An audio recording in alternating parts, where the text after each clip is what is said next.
Sebagai referensi atau sebagai pegangan tradisi NU, Nahdlatul Ulama,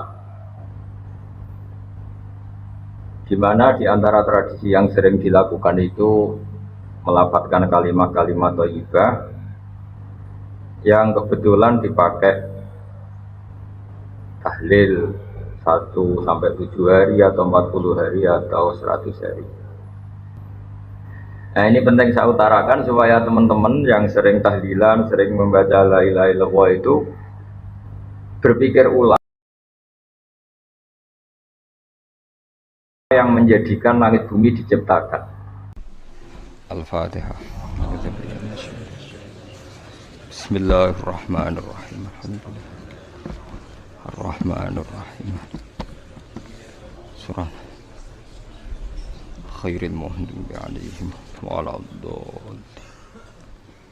Terus niki napa niati nggih dawuhe Mu'adz bin Jabal niku ta'alu bina nu'min sa'atan. Terus Mu'adz bin Jabal teng riwayat Bukhari sering dawuh, ayo rene moro aku, ayo do iman bareng-bareng.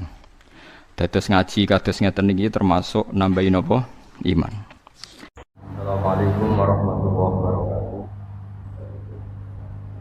Alhamdulillah, wassalatu wassalamu ala sayyidina Muhammadin wa ala alihi wasallam. Teman-teman PCI NU Taiwan yang saya hormati, ada Kiai Muhammad Royan, ada Kiai Arif Wahidi, ada Haji Budi Tomo, Ustadz Sarkom, dan Ustadz Edi, semua teman-teman yang saya hormati, wabil khusus Gus Reza. Kebetulan hari ini saya baru ngaji sama tamu-tamu dari Malang, jadi mungkin saya tidak bisa lama, tapi saya pastikan bahwa materi siang ini akan saya isi dengan kitab Abu Abdul Farad karangan Sayyid Muhammad bin Alawi Al-Maliki sebagai referensi atau sebagai pegangan tradisi NU, Nahdlatul Ulama, di mana di antara tradisi yang sering dilakukan itu melafadzkan kalimat-kalimat thayyibah yang kebetulan dipakai tahlil 1 sampai 7 hari atau 40 hari atau 100 hari. Ini penting saya sampaikan supaya bahwa kalimat itu tetap kalimat thayyibah. Kalimat thayyibah itu la ilaha illallah Muhammadur Rasulullah, di mana keramat kalimat ini adalah orang yang kafir 70 tahun gara-gara melafadzkan kalimat ini menjadi berhak masuk surga. Di Quran dijelaskan qulil ladzina kafaru iyantahu yughfar lahum ma qad salaf. Jadi kalau orang kafir mau mengakhiri kafirnya dengan melafadzkan kalimat thayyibah, maka kesalahan masa lalu itu akan dihapuskan. Jadi kalimat ini benar-benar sakti, di mana orang yang kafir 70 tahun saja bisa menjadi muslim, bisa menjadi mukmin dan langsung berhak menjadi ahli surga. Kemudian kalimat ini kebetulan nasibnya itu ketika dipakai tahlilan, dipakai ziarah kubur itu terus menjadi tersangka. Ini yang PR. Seakan-akan sudah ada kalimat thayyibah lagi, hanya kebetulan dipakai di kuburan, dipakai mitung dinani mayit, 7 harinya mayit dan sebagainya. Maka saya sebagai pemerhati itu, saya pastikan bahwa kalimat itu tetap kalimat thayyibah, dan dia tetap kalimat thayyibah, entah dibaca di masjid, entah dibaca di kuburan, entah dibaca pas 7 hari dan 40 hari dan seterusnya. Karena status kalimat ini kalimat yang luar biasa. Sehingga Ibnul Qayyim dalam muqaddimah kitab Zadul Ma'ad ini, supaya teman-teman ngelafadzkan kalimat ini lebih lebih masuk. Di situ dijelaskan bahwa surga yang semewah itu dengan fasilitas semegah itu, selek itu, super mewah, itu diperuntukkan bagi yang mau mengakui la ilaha illallah. Jadi surga dibikin segala kemewahannya, dengan segala kemewahannya. Yang katanya bapak-bapak per satu bapak dapat bidadari 70 atau 100 sesuai khayal mereka. Itu sesuai keinginan mereka, itu bagi yang melafadzkan la ilaha illallah. Neraka yang dibikin se ekstrim itu, yang dalam sebuah riwayat diterangkan kalau batu dijatuhkan ke neraka itu sampai bawah menuju 70 tahun. Kita nggak bisa bayangkan itu kalau betapa dalamnya neraka itu, karena batu dijatuhkan itu untuk sampai ke ujungnya sana, ke cekungan paling dalam itu nunggu 70 tahun. Itu diperuntukkan bagi yang menolak la ilaha illallah. Jadi kalimat ini benar-benar kalimat yang menjadikan surga dibikin bagi yang melafadzkan dan neraka dibikin bagi yang menolak. Betapa dahsyatnya kalimat la ilaha illallah.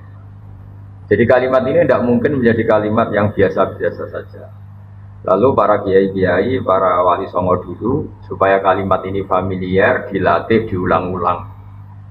Nah, pengulangan-pengulangan ini butuh momentum. Nah, momentum paling orang ingat mati itu ya ketika ada orang mati, ngitung dinari mayit, 40 hari mayit. Ini momentum orang mudah diajak la ilaha illallah, diajak wiridan. Ya. Sehingga saya pastikan bahwa kultur-kultur ini harus kita bela secara ilmiah, baik ilmiah referensi maupun ilmiah secara sosiologi. Saya ulang lagi, kalimat la ilaha illallah ini kalimat yang begitu sakti, yaitu tadi sampai surga dibikin sebegitu mewah itu untuk yang menerima kalimat la ilaha illallah. Neraka dibikin sebegitu ekstrim, begitu mengerikan itu bagi yang menolak la ilaha illallah. Sehingga dalam sebuah riwayat diterangkan bahwa la ilaha illallah itu al-mizan, ukuran kamu jadi hamba Allah itu ya sejauh mana Anda mengakui la ilaha illallah dan menolaknya. Sehingga saking spesialnya la ilaha illallah itu suatu saat ini di kitabnya Sayyid Muhammad halaman 102. Wa fihi aidan an Abdillah bin Amrin anin Nabi sallallahu alaihi wasallam anna Musa alaihi salam qala ya Rabbi alimni syai'an askurka wa ad'uka bi. Ya Allah, ini Nabi Musa itu kan spesial ya, karena beliau kalimullah, beliau orang yang dekat sama Allah. Sehingga mintanya itu ijazah khusus, ijazah yang spesialis hanya untuk beliau.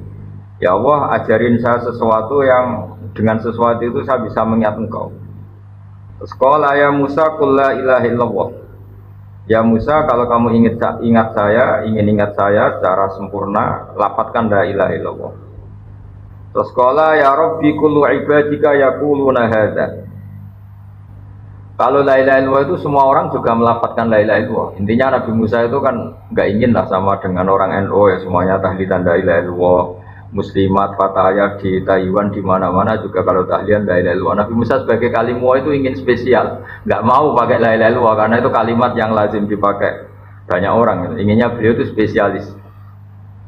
Kata Allah menjawab qala qul la ilaha illallah. Ya sudah, pokoknya ngelafadzkan la ilaha illallah kata Allah. Nabi Musa masih mengajukan permohonan, ya Rabbi innama uridu syai'an takhussuni bih. Saya ingin wiridan yang spesial untuk saya, bukan yang wiridan masal la ilaha illallah. Itu kan di acara-acara NU istighosah pasti la ilaha illallah. Kira-kira itu ya masa kalimullah sama dengan Banser, sama dengan Ansor, sama dengan adat NU. Beliau gak mau, inginnya spesial, inginnya kalimat-kalimat yang spesial. Terus qala ya Musa law anna samawati sab'a wa amiruhunna ghairi wal wa amiruhunna ghairi wal aradina sab'a fi kafatin. Ada yang baca fi kafatin wala ilaha illallah fi kafatin atau fi kifatin namalat bihinna la ilaha illallah. Sudah Musa, yang bisa menandingi beratnya langit bumi itu hanya la ilaha illallah. Kamu jangan minta kalimat yang aneh-aneh. Itu kalimat yang andaikan ditimbang dengan langit bumi itu pasti tetap unggul la ilaha illallah. Nah ini penting saya utarakan supaya teman-teman yang sering tahlilan, sering membaca la ilaha illallah itu berpikir ulang atau semangatnya ditambah, karena kalimat ini pula yang menjadikan langit bumi diciptakan. Saya ulang lagi, jadi ketika surga diciptakan untuk yang melafadzkan la ilaha illallah, neraka diciptakan untuk yang menolak la ilaha illallah, lalu dibikinlah dunia. Dunia ini dibikin untuk pelatihan la ilaha illallah. Lalu butuh pelatih, maka diutusnya para rasul supaya melatih la ilaha illallah Muhammadur Rasulullah. Nah, saking begitu spesialnya kalimat ini, sampai ketika Nabi Musa minta doa khusus atau ijazah khusus, tetap saja ijazah dari Allah disuruh melafadzkan la ilaha illallah. Jadi kalimat ini penting sekali. Lalu kalau kita tidak ngaji seperti ini, itu nanti teman-teman tuh hanya misalnya yang mimpin kiai siapa, terus waduh lama itu kalau tahlilan itu. Kalau yang mimpin kiai siapa, wah itu tahlilannya begini. Jadi menyoal lama tidaknya tahlilan itu sejauh mana kita memahami la ilaha illallah. Kalau kita memahami la ilaha illallah adalah kalimat spesial, maka kita menghormati pada orang mukmin yang lain juga gampang. Karena orang-orang mukmin yang kita kira orang biasa atau bahkan orang rendahan, kita tidak bisa menganggap itu orang rendahan karena dia adalah orang yang min ahli la ilaha illallah.